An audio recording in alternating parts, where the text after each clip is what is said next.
Van stands for wide area network. Wide area network मतलब अगर हमारे पास बहुत बड़े एरिया को, यानी कि एक मुल्क के अंदर आपने पूरा अगर नेटवर्क क्रिएट करना है, या दो मुल्कों के दरमियान, या पूरी दुनिया में अगर आपने नेटवर्क क्रिएट करना है, तो उसको हम वाइड एरिया नेटवर्क कहेंगे। ठीक है। A type of network covers a large area, मतलब कि बहुत बड़े एरिया को आपस में कनेक्ट कर रहा है, नेटवर्क क्रिएट कर रहा है, तो उसको हम वाइड एरिया नेटवर्क कहेंगे। इसके अंदर कंप्यूटर्स कनेक्ट किए जाते हैं डिफरेंट सिटीज़ के, और इवन डिफरेंट कंट्रीज़ के भी आपस में कनेक्ट किए जा सकते हैं। और इसमें यह भी किया जाता है, जिस तरह अभी हमने बात की थी कि लैंड्स को कनेक्ट करने के लिए कम्युनिकेशन डिवाइसेस इस्तेमाल होती हैं, तो डिफरेंट लैंड्स को आपस में मिला के जो नेटवर्क बनाया जाता है, उसको भी हम वैन कहते हैं कि वो वाइड एरिया नेटवर्क होता है। ठीक है। इसके अंदर डिफरेंट टेलीफोन लाइंस भी इस्तेमाल हो जाती हैं, और ये लीज्ड लाइंस और सेटेलाइट के ज़रिए से भी आपस में कम्युनिकेट करता है। Lands can reach the part of the world which are not accessible with LAN. वैन के ज़रिए से वो दुनिया का हिस्सा भी एक्सेस किया जा सकता है जो लैन कनेक्ट नहीं करता था। ठीक है। द ट्रांसमिशन रेट ऑफ वैन is typically from 56 kbps to 50 mbps। आप देखें वहाँ पे mbps से स्टार्ट हो रहा था, लेकिन यहाँ पे kbps से, आपको पता है ना kb mb से छोटा होता है, तो इसका मतलब है कि इस वैन के अंदर ट्रांसमिशन रेट लैन से कम होगा।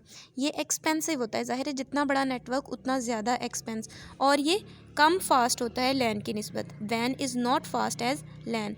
द इंटरनेट इज़ लार्जेस्ट वैन इन द वर्ल्ड। देखें आम तौर पे जो हम इंटरनेट की बात करते हैं, तो इसका मतलब है कि हम पूरी दुनिया में कहीं पे भी बातचीत कर सकते हैं, तो वो इतना बड़ा नेटवर्क है जिसके अंदर पूरी दुनिया का हर कंप्यूटर शामिल है, तो वो सबसे लार्जेस्ट वैन होगा इस टाइम पे।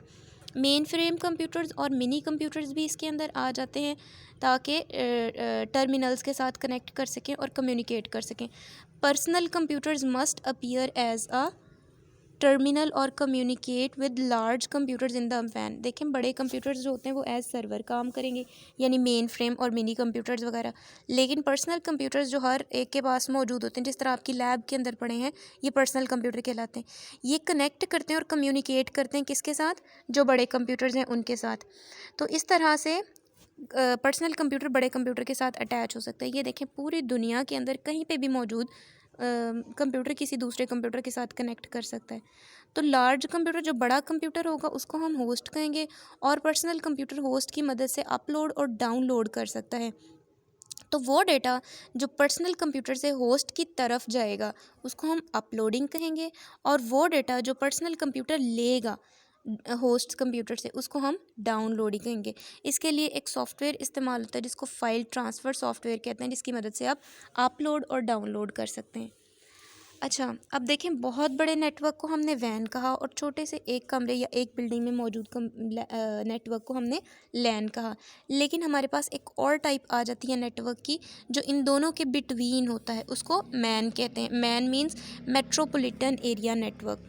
ये ऐसा नेटवर्क एरिया है जिसके अंदर लेट सपोज एक सिटी का एरिया पूरा कवर किया जाए।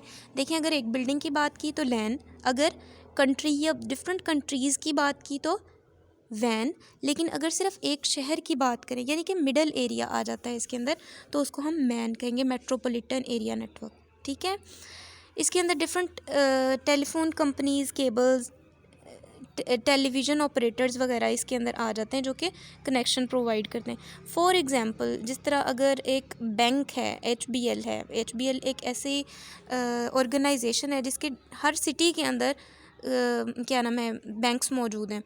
तो अगर सिर्फ रहीम यार ख़ान के HBL के बैंक आपस में मिल के एक नेटवर्क क्रिएट कर लें तो उसको हम कहेंगे मैन।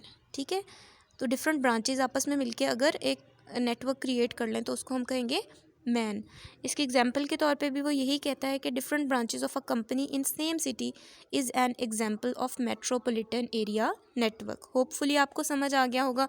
कोई क्वेश्चन है तो डिसाइडेड टाइम के अंदर आप मुझसे पूछेंगे, उसके अलावा मैसेज नहीं करेंगे। और बेटा अगर लेक्चर पोस्ट करने में टाइम लग रहा है तो आप पैनिक ना किया करें। जब लेक्चर आ जाए आप देखें और उसको अंडरस्टैंड करें, और उसके बाद डिसाइडेड डे पे आप मुझसे क्वेश्चन पूछें डिसाइडेड टाइम के अंदर। आपका आज की असाइनमेंट ये है कि आपने लैन और वैन दोनों का डिफरेंस पढ़ना है। ये वही सारी बातें हैं जो अभी हमने ऊपर देखी हैं, सिर्फ ये पॉइंट्स बना के दे दी गई हैं। ये कल मैं आपसे पूछ लूँगी और आप लोग ख़ुद मुझे बताएंगे कि आपने ये याद किया या नहीं किया। ठीक है। ओके, अल्लाह हाफ़िज़।